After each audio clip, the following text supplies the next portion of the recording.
ঘরে কঠিন অশান্তি, বিপদ, টাকার খুব প্রয়োজন, এমন একটি দুয়ার কথা বলবো আর আমলের কথা বলবো। আপনার জীবন থেকে, ঘর থেকে অশান্তি দূর হবে।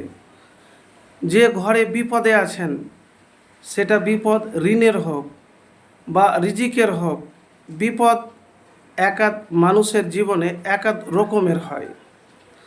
তো বিপদ যে কোনো হোক না কেন, আপনি কঠিন দুশ্চিন্তাতে আছেন, কষ্টে আছেন, এত অশান্তি যে শেষ নাই। তো প্রিয় ভাই, আমি যে দোয়াটির কথা বলবো, যখন আপনি অশান্তির কষ্ট, জ্বালা যন্ত্রণায় আছেন, কঠিন বিপদে আছেন, এই দোয়া গুনগুন করে বারবার আপনি পাঠ করেন। আর যখন এই দোয়াটি পাঠ করবেন, তার আগে একবার দুরূদ শরীফ পাঠ করবেন। তো সেই দোয়াটি হলো লা ইলাহা ইল্লাল্লাহুল আজিমুল হালিম, লা ইলাহা ইল্লাল্লাহু রব্বুল আরশিল আজিম, লা ইলাহা ইল্লাল্লাহু রব্বুস সামাওয়াতি ও রব্বুল আরজি ও রব্বুল আরশিল করিম। বুখারী শরীফ 6346 নম্বর হাদিস। ইবনে আব্বাস রাজিয়াল্লাহু তাআলা বলেন, রাসূলুল্লাহ সাল্লাল্লাহু আলাইহি সাল্লাম বিপদ বা কষ্টের সময়তে এই কথাগুলি বলতেন। আপনি যদি আন্তরিকতার সাথে আশা রেখে দোয়া কবুলের এই দোয়া পাঠ করেন, তাহলে হতে পারে আপনার বিপদ, আপনার কষ্ট, আপনার অশান্তি দূর হয়ে যাবে।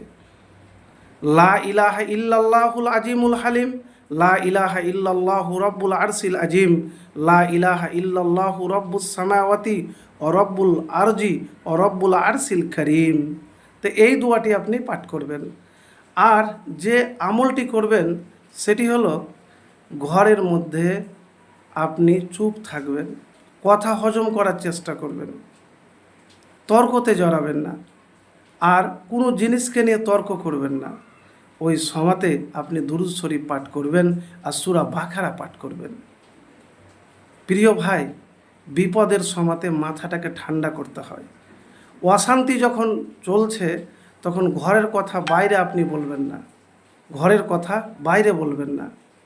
আল্লাহ রাব্বুল আলামিনের কাছে 2 রাকাত নফল নামাজ পড়ে হাত উঠিয়ে দোয়া করবেন। কষ্টের কথাগুলি আল্লাহ রাব্বুল আলামিনকে বলবেন। আপনার জীবনে যে অশান্তি, ঘরে অশান্তি, কোনো কুল কিনারা পাচ্ছেন না, হাত উঠিয়ে আল্লাহ রাব্বুল আলামিনের কাছে দোয়া করবেন।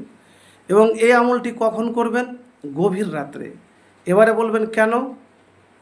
নবীজি সাল্লাল্লাহু আলাইহি ওয়াসাল্লাম বলেছেন যে আল্লাহ রাব্বুল আলামিন রাতের শেষ তৃতীয় অংশে, অর্থাৎ গভীর রাত্রে ফজরের নামাজের 1 বা 2 ঘন্টা আগে আপনি উঠবেন, উঠার পরে এই আমল করবেন।